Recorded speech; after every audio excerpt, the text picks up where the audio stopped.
Ayan, di mo masarap? Ano ko kaya itong may ibigay? Miguel, gusto mo ba ito? Gusto ko pa ako eh. Tapos mo na lang. Mura lang naman yan eh. Sige na nga.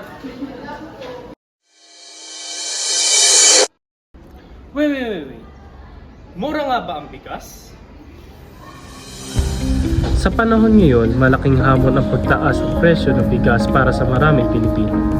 Ngayong 2024, tumaas ng mahigit na 25.4% ang regular milled rice habang 25% ang tinaas ng well-milled rice at dahil dito, napipilitang bawasan ng mga pamilya ang gastusin sa iba't ibang pagkain tulad ng karne at gulay. Sa mahihirap na pamilya, umabot ng 5.8% inflation noong Hulyo 2024. Dahil dito, mas lalong nagiging mahalaga ang kalusugan. Kapag kulang sa tamang nutrisyon, nagkakaroon ng sakit tulad ng anemia at malnutrition. Kaya dapat suportahin ng accessible na healthcare para sa lahat. Sa gitna ng bilihin, huwag nating kakalimutan, ang kalusugan ay kayamanan.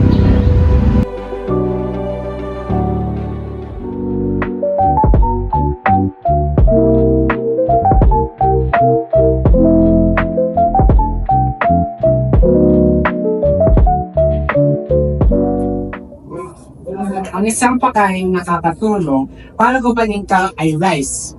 Hindi na kailangan ito. Ipapacheck up na lang palagi. Mura lang naman eh. Oops! Mali! The rising cost of healthcare in the Philippines is a significant concern, with medical inflation hovering between 15% and 80% over the last few years, and projected to reach 18.3% in 2025. This increase is driven by several factors including greater use of health services. As the population ages and awareness of healthcare issues increases, more people are seeking medical care, leading to higher utilization of healthcare services. Rising hospital and clinic charges. The cost of running healthcare facilities is increasing due to factors such as infrastructure, equipment, and staff salaries, which are passed on to the patient. Increased reliance on private healthcare. Due to strain on the public health system, many Filipinos turn to private healthcare providers, which tend to be more expensive. Increasing prevalence of disease. The rise in chronic diseases such as diabetes, heart diseases, and cancer requires long-term and expensive treatment. And shortage of healthcare professionals. This shortage can lead to higher fees for the available professionals and increased workload, potentially affecting the quality of care.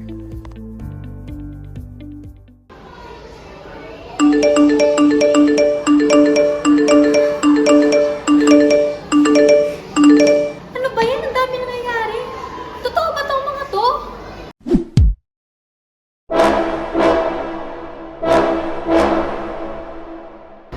Fake. Ano nga bang impact ng mga fake news sa ating mga kabataan? Ayon kay Professor Clarissa David, mayroong two types ng fake news, ang misinformation at disinformation. Ano nga ba ang pinagkaiba ng misinformation sa disinformation? Kapag misinformation, ito yung false information na hindi naman sinasadya na ilabas sa public. Sabi ni David, there is no propaganda intention. Mostly, there is no political intention. Kapag disinformation naman, ito yung mga sinasadya na ilabas na wrong information. Sabi ulit ni David, disinformation is orchestrated, it's funded, it's planned. In politics, it's run by professionals.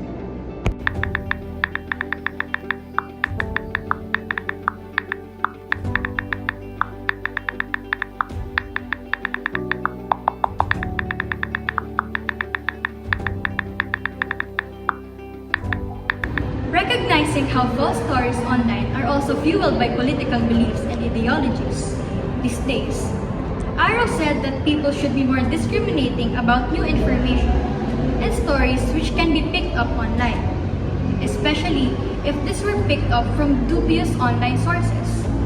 He said that we cannot just accept everything, hook, line, and sinker, because the problem with fake news is that it is out there, particularly in social media, along with the truth. For Khan, the impact of disinformation on democracy, particularly in the Philippines, is something which everyone should consider. He said that the horrible thing about fake news is it undermines democracy, especially because social media is supposed to be a platform where the ordinary citizen can have a voice. With fake online accounts and the machinery which produces and disseminates these false stories, Khan said it is possible for legitimate concerns and problems of ordinary citizens, minority groups, and various sectors to be silenced by their ideological or political rivals. She said that these groups will manipulate public opinion to favor the political, economic, or ideological interest of a particular group, sector, or politician. They drown out the legitimate voices in favor of paid voices that want to skew public opinion, she said. Nakakalungkot ng isipin, Filipino youth were among the most vulnerable to fake news. In 2019, the Philippines performed the poorest out of 79 countries in a reading literacy assessment.